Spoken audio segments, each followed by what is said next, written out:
선거가 며칠 남지 않았습니다. 갑작스럽게 찾아온 선거, 그리고 아직 판세가 요동치고 있는 대통령 선거인데 5월 9일 며칠 남지 않은 상황에서 우리 그 이동호 편집위원을 모시고 선거 판세, 구도, 의미 뭐 이런 것들에 대해서 좀 알아보도록 하겠습니다. 이동호 미래한국 편집위원 모시겠습니다. 네, 안녕하신가요? 예, 안녕하세요. 예. 먼저 이번 선거의 의미라 그럴까 이런 것들 좀 한번 좀 짚어주시죠. 예, 이번 선거는 뭐 다들 아시겠습니다만 작년 10월에 예기치 않게 박근혜 대통령께서 국회에서 탄핵 소추가 됐고요. 그리고 헌법재판소에서 탄핵이 인용되고, 그리고 이어서 특검의 수사와 그리고 결국은 구속되는 사태. 대통령이 탄핵 인용되면서 지금 현행법상 60일 이내 선거를 치르도록 되어 있지 않습니까? 그래서 야당의 입장에서 보면은 우선 그 전부터 뭐 대통령 선거를 상당히 오랜 기간 준비해온 입장이고, 자유한국당의 입장이 보면은 사실은 예기치 않게 뭐 거의 뭐 봉깃골에 콩 튀겨 먹는다 싶을 정도로 60일 이내 선거를 치러야 되는 것을 맞으면서 사실상 굉장히 준비되지 않은 상황에서 선거를 맞이했다. 이렇게 볼 수 있는. 그럼 운동 경기로 치면 상대편 한 80m 먼저 가 있고 집권 여당 입장에서는 뒤에서 맨 땅에서 0에서 시작되는 그런 굉장히 기울어진 판이었다. 뭐 탄핵이 이루어지는 당시 초반 상황으로 본다 그러면 거의 뭐 아주 압도적으로 야당이 우세하고, 그러니까 보수 쪽 그 여당이라고 하겠습니다만 이쪽이 뭐 절대 불리한 상황으로 그렇죠. 보였는데, 그렇죠. 근데 선거를 앞둔 지금 며칠 앞둔 상황에서는 상당히 그 판세가 좀 변하고 있다는 느낌도 많이 듭니다. 예. 지금 현재 구도를 어떻게 보고 계신가요? 통상적인 선거 같으면은 여야 뭐 동시에 서로 좀 준비를 해서 거의 그 대등한 에서 나오지만, 이번 선거는 아시죠? 뭐 대통령이 탄핵당하고 거의 전 언론이 지금 뭐 그 최순실 게이트를 비롯해가지고 뭔가 집권 여당이나 보수는 뭐 역사의 죄인처럼 그렇게 돼 있는 상황에서 우선 보수를 지지하는 사람이 내가 보수를 지지한다 말을 못 꺼낼 정도로 압박을 받았다고요. 그리고 뭐 거의 뭐 죄인시했고, 그 상황에서 치러지는 완전히 선거였고, 그래서 이제 사실은 그 보수를 지지했던 사람들이 이럴 경우에 이제 두 가지 그 형태로 나타납니다. 하나는 그냥 말을 안 해버립니다. 입을 닫고. 아니면은 그 이제 대세에 그냥 순응하는, 왜냐면 왕자가 되기 싫으니까 대세에 순응하는 그런 입장들로 나와서, 그리고 이번 탄핵에 대해서도 알지만 뭐 탄핵에 반대하는 사람이 한 20% 내외였고 찬성하는 사람이 80%였으니까 통상적으로 보면 한 보수가 한 40%라고 보면 보수도 지금 나뉘어진 상황에서 치러진 선거 있지 않습니까? 통상 이제 기본적인 그동안 역대 대선에서 보면은 구도는 이렇습니다. 보수 40, 그다음에 뭐 좌파 혹은 진보 40, 그다음에 중도 혹은 부동층. 대칭 뭐 이거는 뭐 스윙 보트, 예를 들면 뭐 보수를 찍었다가 진보를 찍어 왔다 갔다 하는 사람, 이거를 뭐 예를 들면 중도층이라 하기도 하고 스윙 보트라고 하겠는데, 이 사람이 한 20% 이렇게 보거든요. 물론 국민 전체로 나눠놓고 보면 30, 30, 40입니다. 그러니까 보수 30, 그다음에 진보 30, 중도 40. 근데 왜 40이냐면 이들 중에는 근데 이제 투표에 참여 안 하는 사람이 있으니까, 그래서 그걸 빼면, 그래서 다시 그럼 투표에 참여한 한 70% 내외로 보면, 그럼 투표 안 한 사람 빼고 다시 추기해 보면 40, 40, 20이란 얘기죠. 그래서 이번에는 가장 그 관심사가, 그렇다면 그동안 절대적으로 보수를 꾸준히 찍어왔던 40%가 나누어진 상황에서 치러지는 선거인데 도대체 어떻게 될 거냐가 굉장히 관심거리였습니다. 아시지만 갑자기 그 뭐 8%, 7% 하던 안희정이라는 사람이 뭔가 뭐 FTA도 괜찮다. 그 다음에 뭐 사드도 현실적으로 뭐 수용해야 된다라는 발언 몇 마디 가지고 갑자기 뭐 20%, 30% 튀는 그런 현상이, 그러니까 한 20, 30% 갑자기 뛰어난 거예요.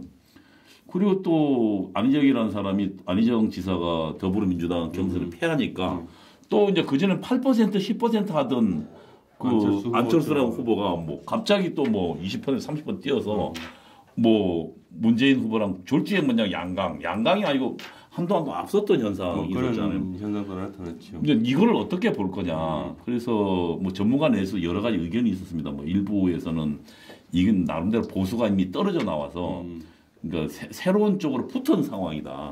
그래서 이미 마음을 정했기 때문에 절대로 그 떨어지지 않을 거다라는 사람이 있었고, 저는 무슨 소리냐. 짧은 시간에 이 사람들이 지금 떠다닌 거다. 빙산이 지금 이렇게 여기에 떠서 여기에 붙었다가, 그러니까 안희정한테 붙었다가 그 다음에 안철수 붙었다가 떠다니고 있다. 그래서 그건 돌아올 거라고 본 저 같은 소수 입장이 사실은 그 선거 전문가 내에서 의견이 엇갈렸습니다. 그래서 이제 이번 선거를 보면서 시작하면서 뭐 보수당을 대표하는 뭐 뒤에 보입니다만 홍준표 후보 같은 경우는 또 뭐 발언 실수도 있었지만 6.7%로 거의 뭐 낮은 상태로. 그래서 자유한국당 내에서도 15%가 안 될 것 같다라는 의견들이 많았어요. 그래서 뭐 이미 의견이라 한동안 그 당내에서조차 이게 안 될 거라고 해서 거기 뭐 움직이지 않았다 이런. 돈도 안 쓰고 아예. 그러니까 뭐 괜히 돈 잘못 썼다가 미리 포기하는 것 같은 미리 포기하는 뭐 이런 분위기도 있다고 이렇게 들리는. 그런 분위기 시작된 선거였어요. 그러나 저는 그거 믿지 않았어요. 왜냐하면 떠다니는 이 보수 20%가 결국은 자기 자리로 돌아올 거다.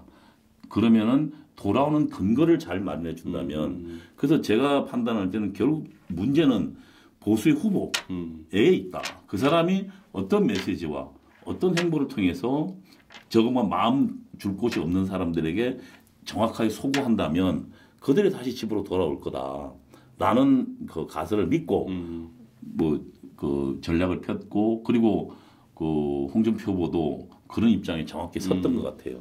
현재 그럼 선거 구도는 지금 며칠 앞두긴 했습니다만 지금 대략 어느 정도의 모양으로 보고 계신가요? 그동안 이제 추세는 이렇습니다. 그 여의도 연구원은 지금 한 25%가 있고, 그 다음에 안철수 씨가 20% 정도, 그 다음에 문재인 씨가 한 38% 내외 이렇게 한 7% 돼서 한 25%까지 상승했다 그 그렇죠. 말씀인가요? 그러니까 추세로 보면 현재 이렇게 정리될 수 있습니다. 거의 모든 선거 여론 결과가 한 동일한 추세를 나타내고 있거든요. 그건 뭐냐면 우선 선두를 형성하고 있는 문재인 후보는 정체 혹은 약간 빠지는 추세. 거의 모든 여론조사가 거의 그전보다 좀 빠지고 있는. 그건 어떻게 해석을 해야 될까요? 어떤 뭐 지지층은 확고하지만 또 그만큼 또 경계라 그럴까 NT도 있다 이런 뜻으로 봐야 되나요? 그럼?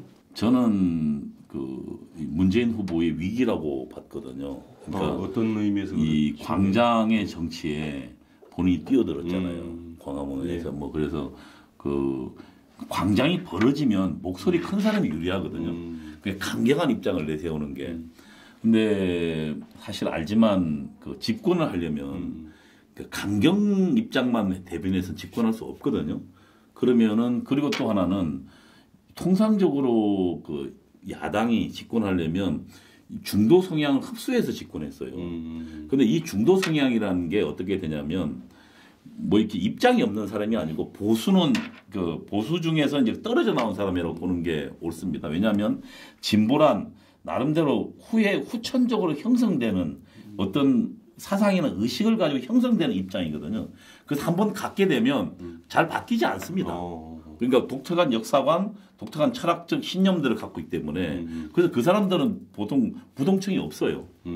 그러면은 지금 부동하고 있던 사람은 뭐냐면 체질적으로는 보수지만 어떤 것은 진보 입장을 취하고 어떤 것은 보수 입장을 취해서 뭐 그때 왔다 갔다 일종의 뭐 양다리라 그럴까 아니면 뭐 이렇게 또 상황에 따라서 좀 입장을 달리하는 예, 그러니까 조지 레이코프는 그걸 뭐라고 했냐면 그러니까 복수의 예를 들면 사상을 이념을 복수의 이념을 가진 사람 이렇게 평가를 했다고요. 그러면서 스스로 자기가 다양하고 민주적이다 이렇게 생각하고 뭐 그렇죠. 있는 건 뭐 아닌가요? 그러니까 뭐 어쨌든 세상이 복잡해지고 다양해지기 때문에 뭐 하나만 가지고 있는 게 아니고 여러 가지 이럴 때는 좀 뭐 예를 들면 뭐 이런 사람이 많죠. 뭐 사안에 따라서 입장을 사안에서는 뭐 경제에서는 뭐 우리 주변에도 뭐 있지 않습니까? 우리 후보 중에도 뭐 국방은 보수고 뭐 경제는 뭐 재벌을 좀 견제해 준다는 뭐 후보도 있잖아요. 뭐 그와 비슷한 사람들. 그래서 그러니까 저희가 보기에는 그런 보수를 그러니까 뭐라 그럽니까 그 삐딱한 보수. 그러니까 보수이면서 뭔가 좀 그때 좀 다른 요 사람들이 있어서 그래서 통상적으로 진보가 정권을 잡으려면 이런 삐딱한 보수들을 자기로 흡수해야 됐습니다. 근데 알지만 그러면 보수니까 나름대로 중도로 나와야 됐거든요. 그래서 항상 그 진보가 정권을 잡으려면 그 전에 노무현 씨도 그랬지만 DJ도 그랬지만 DJ 같은 경우는 그 JP하고 연합했지 않습니까? 노무현도 뭐 예를 들면 충청권 이렇게 하면서 본인도 약간 중도로 넘어왔죠. 그래서 사실은 보수표를 약간 획득해야만 이겼거든요. 근데 이번에 이제 그 광장에서 그 시위가 벌어지고 거기에 또 알지만 그 새로운 스타가 하나 발굴했잖아요. 이재명이라는. 뭐 강경히 바라니까 갑자기 이 사람이 뭐 10몇 프로 뛰니까 그러니까 뭐 그 당내 경쟁하는 그 문재인 후보 입장에서는 경쟁 안 할 수가 없으니까 강경발을 쏟아놓기 시작했죠. 더 강경하게. 그래서 뭐 보수를 불태우겠다 했고. 그러다 보니까 너무 왼쪽으로 간 거예요.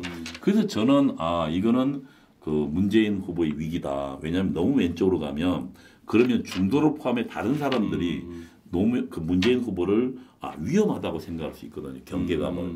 지금 현재 지금은 이제 문 후보의 어떤 위치라 그러게 그 구도는 지금 어떤 점에 와 있는? 전 이렇게 봐요. 그러니까 지금 아까 이야기만 그 보수 진보가 40이라고 보면요. 그리고 중도가 60이라고 봅시다. 그러면은 지금 어차피 보수표는 40%는 뭐 보수 아니면 죽었다 깨면 딴 데 안 가니까. 그럼 이 사람들은 제가 보기엔 둘 중 하나일 겁니다. 물론 그동안 뭐 안철수도 갔지만 이제는 떨어져 나왔으니까. 그럼 이 40 중에는 보수를 찍든지 기권하든지 할 겁니다. 그럼 40 빼고 남은 60을 가지고 계산을 해보면 지금 심상정이라는 사람은 저건 뭐 절대로 그 보수 아니니까 진보잖아요. 지금 뭐 5에서 한 7% 가져가고 있죠. 상당히 상승세를 타고 어쨌든 뭐 작게 5%로 봅시다. 그 다음에 호남을 나뉘어 갖고 있는 또 안철수라는 후보 호남 있고 해서 지금 한 20% 내외 지지를 갖고 있죠. 그러면 두 사람이 25% 지지를 갖고 있죠. 그럼 뺀 나머지는 지금 얼마입니까? 35% 내외다. 그래서 제가 보기에는 지금 문재인 씨의 지지는 과대평가돼 있다. 어떤 의미에서 그렇죠? 그러니까 예를 들면 보수 중도를 다 합쳐서 자기들이 가져간다고 쳐서 해서 60%를 놓고 계산해 보면 최소한 지금 많아야 35. 그 다음에 심상정이 좀 더 가져간다. 그 다음에 안철 좀 더 가져간다 치면 32, 3 정도. 저는 그래서 현재로 뭐 각종 여론조사가 40% 초반 혹은 그 여연 30% 후반. 그래 거기서 적어도 5에서 7%는 빼고 봐야 한다. 빼고 봐야 한다. 그게 이제 이런 것도 있습니다. 왜 우리가 리얼미터에서 그 응답자 특성을 조사해 보니까 대졸 출신이 너무 많은 거예요. 우리나라 지금 대졸 출신이요. 통상적으로 34.5% 정도입니다. 그런데 그 응답자 특성을 보면요. 한번 분석해 보니까 60%가 넘어요. 대졸만? 예. 그러면은 지금 정부에 상당히 좀 비판적 성향을 갖고 있는 사람이 많이 배운 층이 많습니다. 그래서 대졸 출신 이상들의 뭔가 정부의 비판적 특성이 많거든요. 그렇게 보면 뭔가 정부의 비판적인 사람들이 과잉 응답했다. 그러니까 그리고 과도 대표돼 있다. 라는 걸 볼 수 있고 또 하나를 근거를 보면 이게 샤이 보수가 아니고 열정 뭐 좌파 내지는 뭐 열정 뭐라 그래야 될 그 용어가 마땅치 않은데 통상적으로 상승 분위기를 탄 그 유권자층은 적극적으로 응답하도록 돼 있습니다. 그리고 뭔가 이 분위기에서 밀리는 침체된 쪽은 마음을 숨기거나 대답을 안 하거나 끊어버리거나 그래서 판별 분석을 해줘야 돼요. 정확하게 하면 예를 들면 어떤 사람이 대답을 안 했는가 뭐 직업적으로 어떤 직업 근데 이게 이제 판별 분석 자료가 없으니까 그냥 내보내니까 그걸 가지고 그냥 나이 맞추고 지역 맞춰서 그냥 내보내니까 왜곡되는 거죠. 그럼 여론조사에다 함정이 있다 이런 말 함정이 있죠. 그래서 제가 보기에는 진보 쪽의 대표되는 우리 문재인 후보는 5에서 7% 빼고 봐야 된다. 그러면은 제가 보기엔 30% 초반에 돼 있을 거다.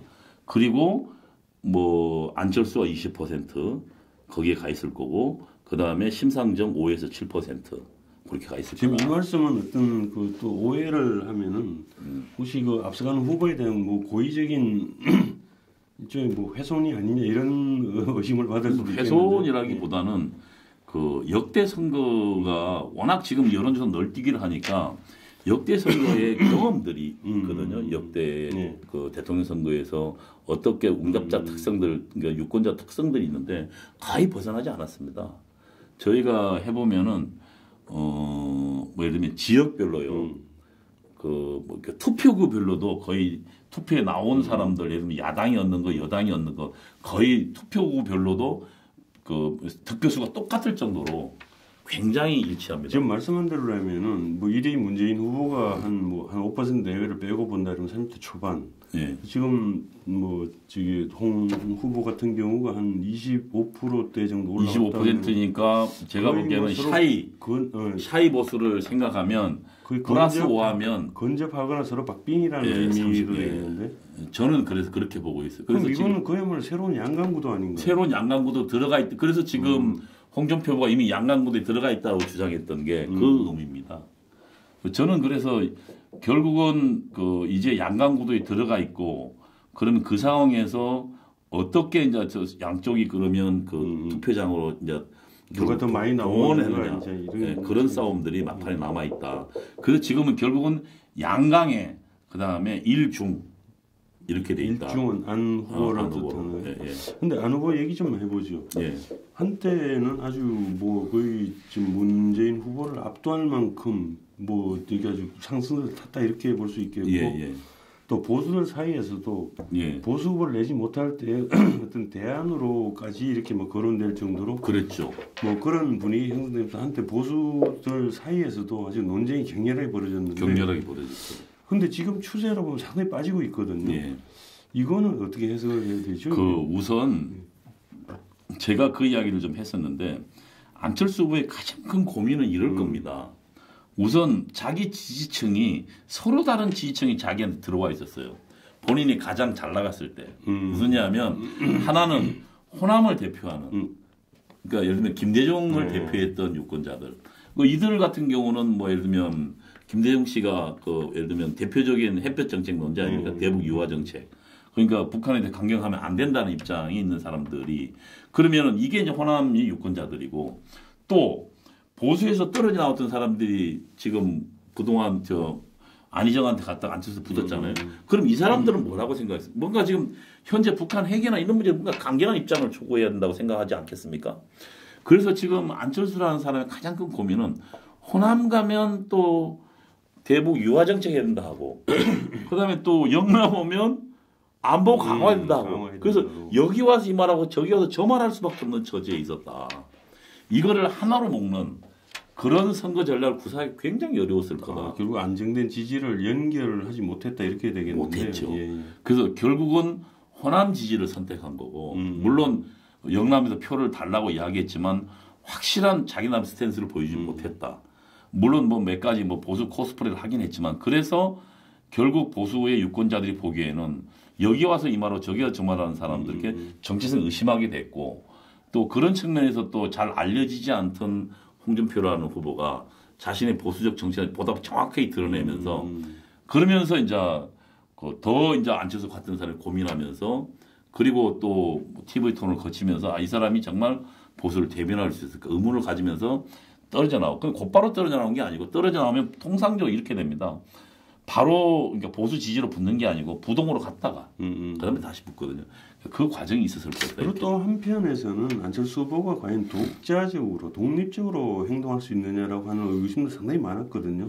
한편으로 뭐 이제 박지원 당 대표를 두고 뭐 상황이다 이런 표현도 하고 그 어떤 통제 범위 안에 있는 것이 아니냐 뭐 이런 뭐 의구심이라 그럴까요? 논란도 상당히 많았는데 그랬죠. 그런 부분들도 어떤 그 여론의 반영이 되는 굉장히 반영이 됐죠. 왜냐하면 어쨌든 얹혀 있는 사람으로 보였으니까요. 그리고 정치력도 어쨌든 정치를 한 지도 얼마 안 됐고 또 기반도 호남이고 자기는 뭐 영남 사람이 호남에다가 그다음에 거의 대부분 싸고 있던 사람들도 뭐 정동영이니 뭐 천정배니 뭐 굉장한 좌파들 아닙니까?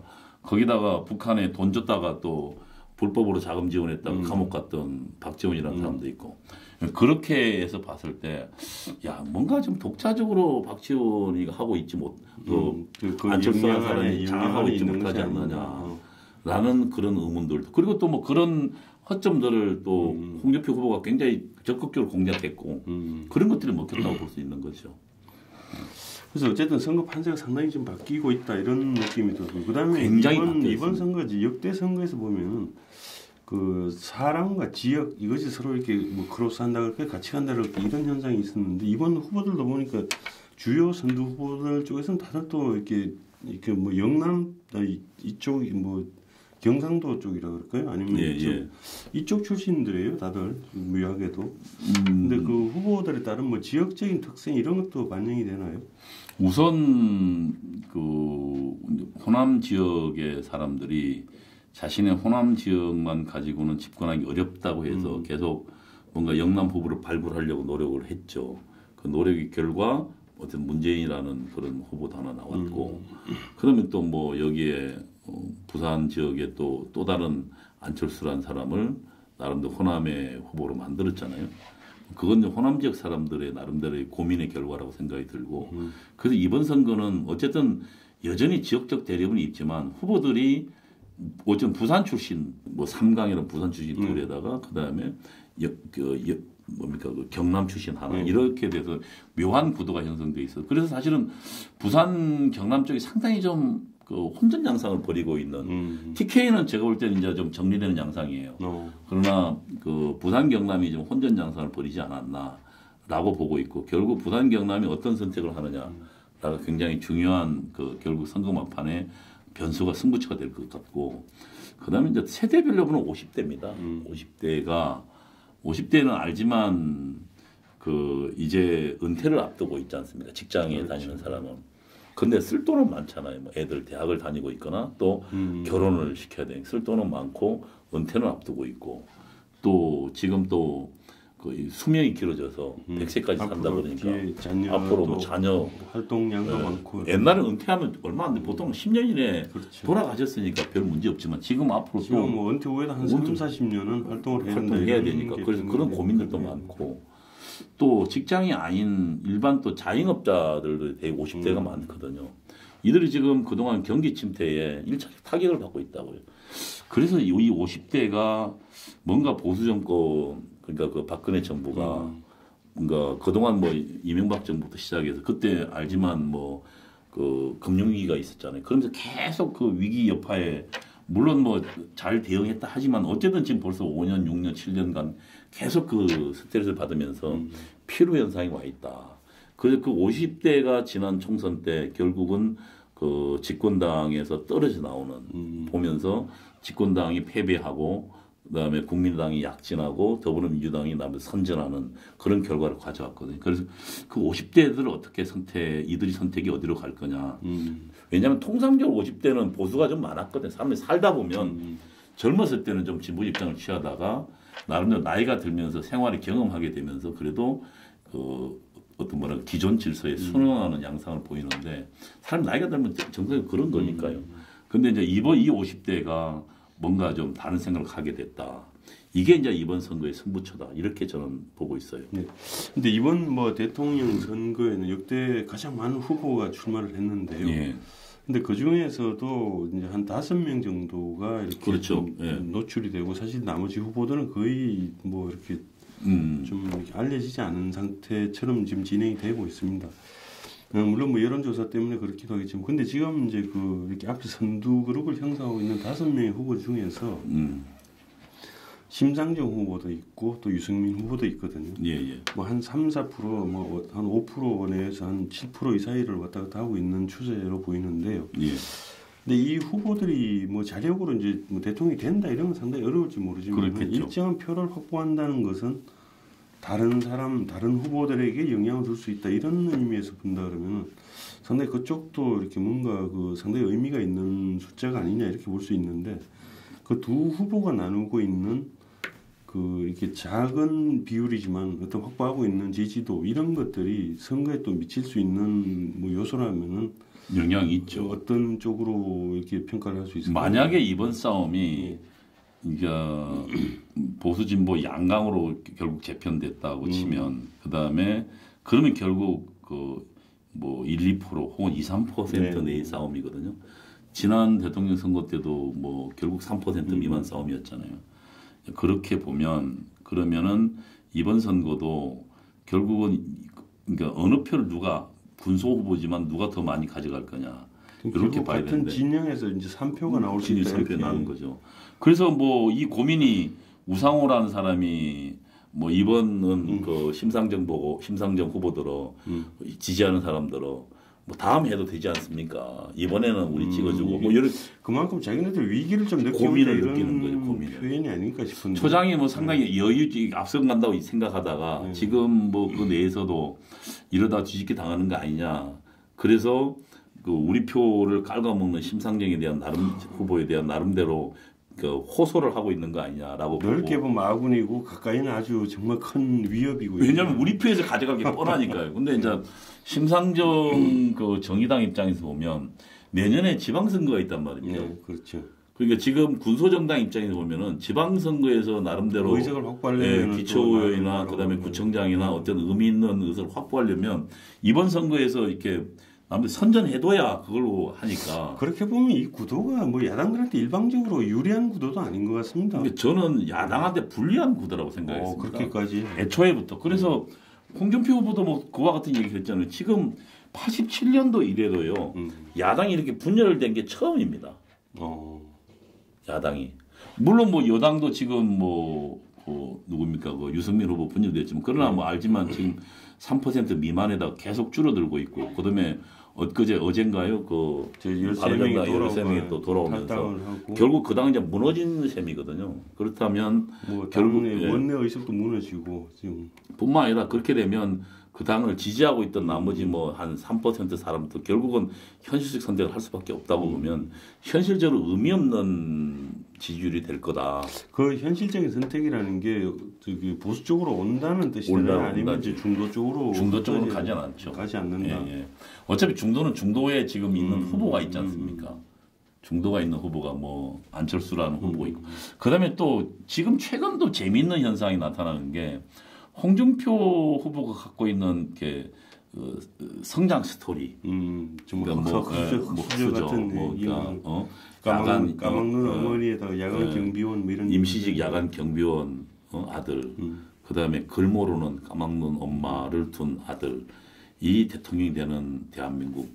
이런 얘기들이 젊은이들 굉장히 좀 우파의 노무현 같다라는 얘기들이 되고 있는 거예요. 그러니까 지금 뭔가 다른 후보들은 다 뭔가 좀 잘 사는 그래도 뭐 괜찮은 후보들이잖아요. 뭐 흑수저들은 없단 말. 근데 뭔가 이 사람 같은 경우는 정말 바닥에서 시작해서 오로지 자기 힘만 가지고 그러니까 뭐 표현이 좀 약간 우리가 흔히 일본식 표현으로 독고다이라 그러죠. 그걸 뚫고 나오는 아주 자립하는 뭐 굉장히 강렬한 단돈 1원도 유산받지 않고 자기 힘만 가지고.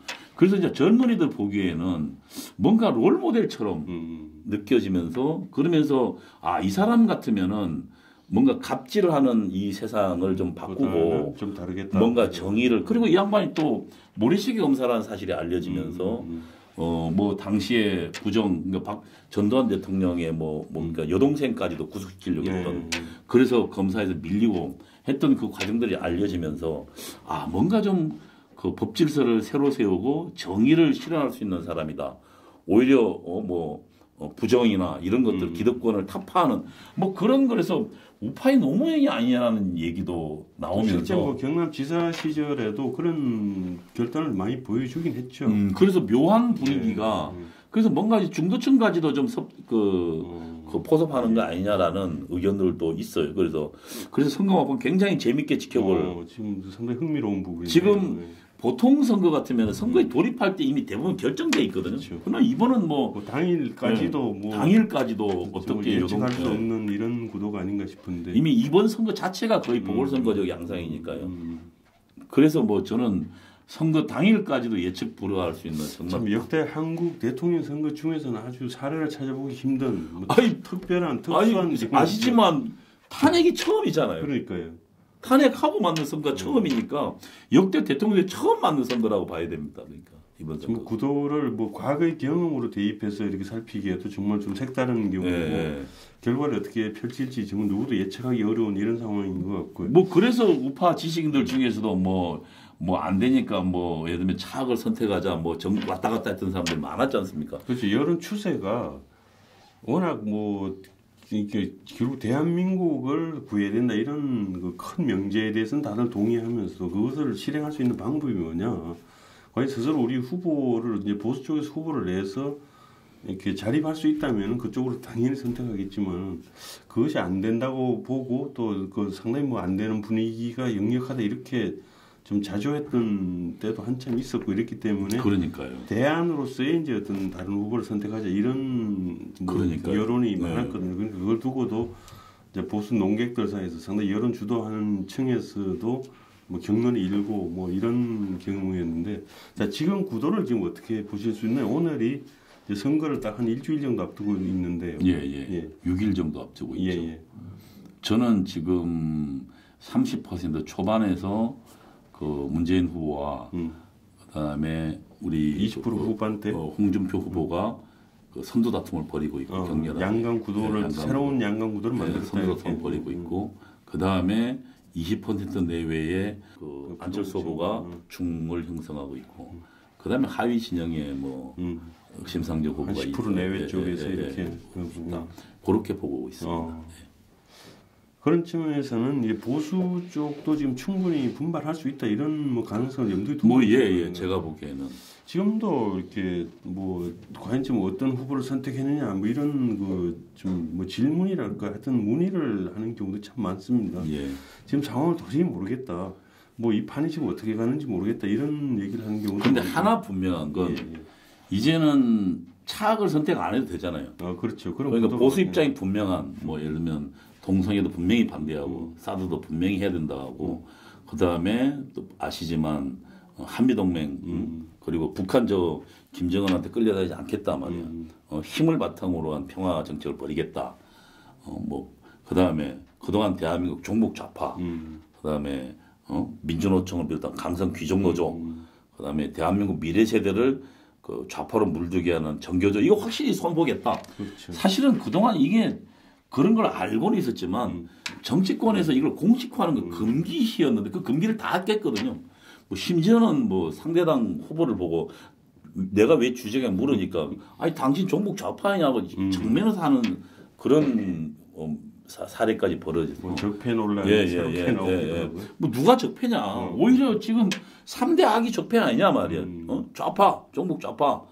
강성 귀족 노조 이게 적폐지 누구가 누굴 보고 적폐를 하냐라고 하고 지금 뭐 당신 막 문재인 지간이 왜 김정을 적이라 못하냐라고 이야기하는 정말 제대로 된 오랜만에 후보가 나왔기 때문에 저는 뭐 그 보수 입장에서는 뭐 선택의 여지가 보다 분명해졌다. 그리고 또 하나는 이제는 뭐 남 눈치 안 봐도 됐다. 뭐 안철수라는 사람 대세는 안 내세워도 이미 뭐 추월 해서 이미 양강구도 가 있는데. 그게 선거 판세 변화 중에 가장 큰 변화 아니에요? 가장 큰 변화죠. 그래서 이제는 이제 뭐 서로 선거 막판 가면 그 구도가 보다 분명해졌다. 이제 서로 선택지가 명확해졌다. 이제 고민할 이유가 없어졌다. 고민할 이유가 없어졌다. 저는 이렇게 봅니다. 자신 있게 투표하면 된다 이런 말씀이네요. 그렇죠. 오 이거 참 큰 변화입니다. 그러니까요. 그리고 이제 뭐 마지막으로 정리 겸해서 좀 이번 뭐 선거 갖는 대선의 의미라 그럴까요? 뭐 이거에 한번 정리를 하고 마무리를 하시죠. 우선 이번 대선은 알지만 뭐 그러니까 대통령이 탄핵시켰는데 그 탄핵의 사유가 거의 밝혀지지 않았지 않습니까? 아직. 그러나 일단 뭐 선탄핵 후정리 선탄핵 후정리 양상 그래서 그 배경에는 이렇습니다. 그동안 해주면 광화문을 지배했던 촛불 세력들은 틈만 있으면 반정부 투쟁을 벌여왔잖아요. 뭐 예를 들면 미선 여수인이 교통사고를 가져가면서 밤이 투쟁을 벌였고, 그럼 한미 FTA 협상할 때 또 뭐 광우병 쇠고기가 뭐 사람을 죽인다라고 거짓으로 선동해서 그 뭐 예를 들면 그건 1년을 근데 지금 미국 쇠고기가 시장에서 점유율 1위로 엄청 먹고 있는데 지금 광우병 걸려서 한 명도 없잖아요. 그러니까 그런 거 그다음에 뭐 세월호가 그 사건이 왔는데 무슨 뭐 대통령이 뭘 잘못했다는 둥 뭐 그다음에 잠수함이 바다때는 둥 사고를 어떤 음모처럼 만들어서 그거 가지고도 또 정부 뭐 하라고 뭐 반정부 투쟁 벌였잖아요. 이게 뭐냐면 결국은 그 전복 이론에 보면은 핵심의 체제 탄핵 체제를 무너뜨리는 핵심이 있고 이들이 사회 구석구석을 예를 들면 포진시키고 이들의 기획과 선동에 의해서 대중을 동원해서 체제 전복에 나서는 거거든요. 결국 그들이 이번에 최순실 사건이 터지니까 사실은 뭐 역대 대통령 주변의 비리는 다 있었잖아요. 그러나 유독 이번에 비리만큼만 가지고도 결국은 국회의원을 선동하고 언론을 선동하고 대중을 선동해서 광화문을 장악하고 결국은 국회가 나서게 하고 결국은 뭐 헌법재판소까지 협박하고 당신이 이거 동의하지 않으면 가만히 있지 않겠다 해서 결국은 탄핵시키는 체제 탄핵에 나섰잖아요. 마지막 남아있는 그리고 그 촛불선언의 그 사람들의 내용을 보면 국가법 해체, 국가법 폐지하겠다. 주한미군 철수해라. 대한민국을 해체하겠다. 해체하겠다는 거죠. 해체하겠다는 그러면 번영의 대한민국 자유 대한민국 체제 말고 다른 체제로 가겠다. 새로운 대안으로 이제 좀 다른 체제를 만들겠다. 그래서 이번 대선은 체제 선택 전쟁이다. 그러니까 그동안 번영의 대한민국 자유 대한민국 체제냐 아니면은 촛불 혁명 세력들이 주장하는 그런 다른 체제냐. 이 체제 그러니까 모양은 선거라는 형식을 하고 있지만 그 본질은 전쟁이다. 좌우의 정말 치열한 전쟁이다. 라고 보는 게 이번 대선의 의미다. 이렇게 이번 대한민국이 제대로 한 발짝 더 나아가려면 이번 뭐 전쟁에서 이겨야 된다 이런 논리가 나오고. 그럼요. 그동안 우리는 대한민국의 역사가 진행해 주지만 1945년도면서 한 3년간 격렬한 좌우 대립이 있었고 48년도에 우리는 자유민주 체제를 선택했고 그걸 통해서 우리는 건국했고 산업혁명을 한가한 기적을 일구었고 오늘날 세계 10대 OECD 10대국에 들었고 7위 무역 강국이 됐습니다. 그리고 이제 우리의 그 대한민국의 국력은 세계 어디 가도 부끄럽지 않고 그런 나라가 됐거든요. 이게 지금 그동안 경험이에요. 그러나 한편으로 다른 체제를 선택한 북한은 이 인류 최악의 나라가 됐지 않습니까? 그렇죠. 거의 뭐 우리 동포들이 먹을 것을 떠돌고 그런 상황이 됐는데 결국 체제에서는 어느 것이 옳은가는 역사적 판명이 났거든요. 그러나 우리 체제 내에서 지금 다른 체제를 바라보는 종북주의자의 활동 때문에 사실 우리는 끊임없이 갈등하고 있거든요. 근데 이 갈등의 양상이 폭발돼서 결국 이까지 왔는데 그래서 결국은 이번 선거가 그냥 선거라는 모양을 하고 있지만 그러나 결국 체제 전쟁에 자유 번영의 대한민국 체제냐 그렇지 않으면 다른 실패한 체제로 갈 거냐 망하는 체제로 갈 거냐의 갈림길이 있다라고 보십니다. 말씀 잘 들었습니다. 자, 오늘은 선거 전문가이신 이동호 편집위원을 모시고 이번 대통령 선거에서 나타나고 있는 구도, 현재 진행되고 있는 여론의 추이, 뭐 의미 이런 것들을 좀 짚어봤습니다. 자, 말씀을 듣고 보니까 결국 이번 선거는 이제 누구를 선택해야 될 것이냐라고 하는 고민은 좀 덜 해도 될 것 같습니다. 소신 있게, 자신 있게 내가 지지하는 후보를 선택하는 것, 그 다음에 현장에 나가서 반드시 투표하는 것, 이것이 이번 선거의 가장 중요한 어떤 포인트가 아닐까 싶습니다. 그래서 이번 선거에 대해서는 역시 소신껏 투표를 하시기를 권장드리면서 이번 시간을 마무리하도록 하겠습니다. 지금까지 말씀 주셔서 고맙습니다. 고맙습니다.